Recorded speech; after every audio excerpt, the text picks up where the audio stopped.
आणि मी बचपन स्कूलबद्दल आपल्याला थोडक्यात माहिती देतो. ही फ्रँचायझी आहे दिल्लीची, दिल्ली बेस. यामध्ये ऑल ओव्हर इंडिया 1200 ब्रँचेस आहेत.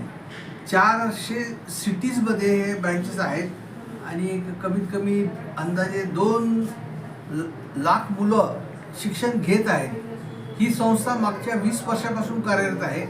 या संस्थेचं वैशिष्ट्य हे आहे की यांनी अतिशय लेटेस्ट टेक्नॉलॉजी याद्वारे मुलांना कसं शिकवायचं याबद्दल त्यांनी आम्हाला ट्रेनिंग दिलेली आहे.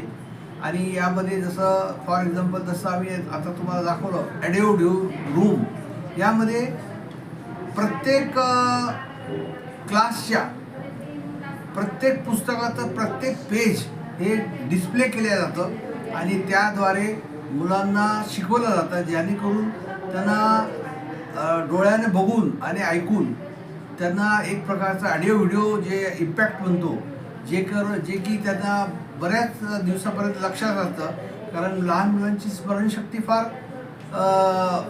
तसं बघितलं तर जास्त असते आणि त्यांना डोळ्यानं बघितल्यानंतर ते स्मरणशक्तीमध्ये त्यांच्या राहतं.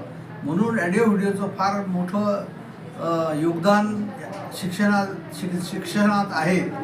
तर ही संस्था याद्वारे मुलांना शिकवण्याची पद्धत केलेली आहे. दुसरं हे जे पेन आहे पिको पेन, त्याच्यामध्ये जे पाठ्यपुस्तक आहे त्यामध्ये जर आपण ही पेन जर त्या पेजवर ठेवलं, समजा आपण असं पेजवर ठेवलं तर त्याचा उच्चार करतं.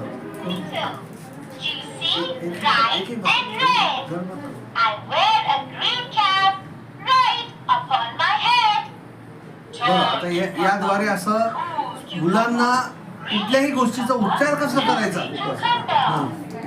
करायचा ते या पेनद्वारे मुलांना शिकता येतं. त्यामुळं मुलांचा उच्चार हे त्यांना फार इझी जातं पुढे त्यांच्या शिक्षणासाठी. म्हणून ह्या पेनचा फार उपयोग होतो. म्हणजे यात सांगायचं तात्पर्य की लेटेस्ट टेक्नॉलॉजी ज्याला आपण म्हणतो त्याद्वारे आम्ही शिकवणार आहे. याशिवाय खेळणी, वेगवेगळ्या प्रकारच्या खेळणी जे की त्यांच्या आरोग्यासाठी, त्यांच्या हेल्थसाठी फार आवश्यक आहे आजकालच्या. कारण आपण बघतो की बरेच मुलं असे ओबेज असतात आहे की नाही, तर ते ओबेज राहायला नाही पाहिजे. त्यामुळं खेळणीचं महत्त्व फार आहे. त्यामुळं जसं स्लायडर्स आहे, त्याच्यानंतर वेगवेगळे बॉल रूम आहे ना, तर ही वेगवेगळे खेळणी आहेत. त्यामुळं मुलांना त्यांचं फार अट्रॅक्शन असतो. नाही तर लहान मुलं शाळेचं नाव काढलं की रडायला सुरुवात करतात. पण आमच्या शाळेत एकदा तो आला, तो दिवस निघाला की म्हणेल आई पप्पाला की मला शाळेत जायचं आहे. म्हणजे हे अट्रॅक्शन आम्ही निर्माण करण्याचा प्रयत्न करत आहोत.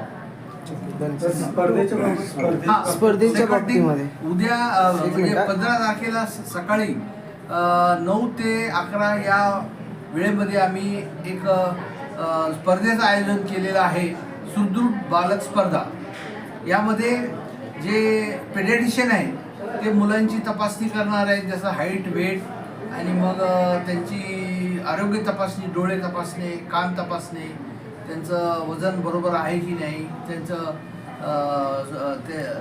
त्यांची म्हणजे स्वच्छता ज्याला आपण म्हणतो ते बरोबर आहे की नाही, मुलांची केसाची रचना कशी आहे, काय, हे सगळं चेक करणार आहे. आणि त्यामध्ये 3 मुलांना आम्ही फर्स्ट, सेकंड, थर्ड प्राईज देणार आहोत.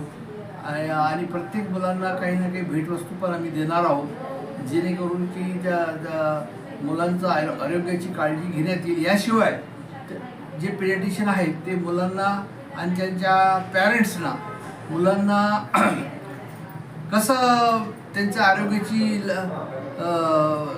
दक्षता घ्यावी या बाबतीत ते माहिती देणार आहेत. ते पण ऑडिओ व्हिडिओद्वारे देणार आहात. तुम्ही जी ऑडिओ व्हिडिओवरून बघितली त्या ठिकाणी ते त्यांचं डेमो देणार आहे. तर त्यामुळं एक प्रकारचं त्यांना ट्रेनिंग म्हणा आईवडिलांना मिळणार आहे. काय आव्हान कराल सगळ्या शेवटी हेच म्हणायचं आहे आम्हाला की आम्हाला हे म्हणायचं आहे आपल्याला की तुमच्या माध्यमाद्वारे जास्तीत जास्त लोकांपर्यंत आम्ही पोहोचू याशी आम्ही तुमच्याकडून आशा करतो. आणि तुमचे सजेशन काही असेल तर आम्ही ती पण मान्य करू.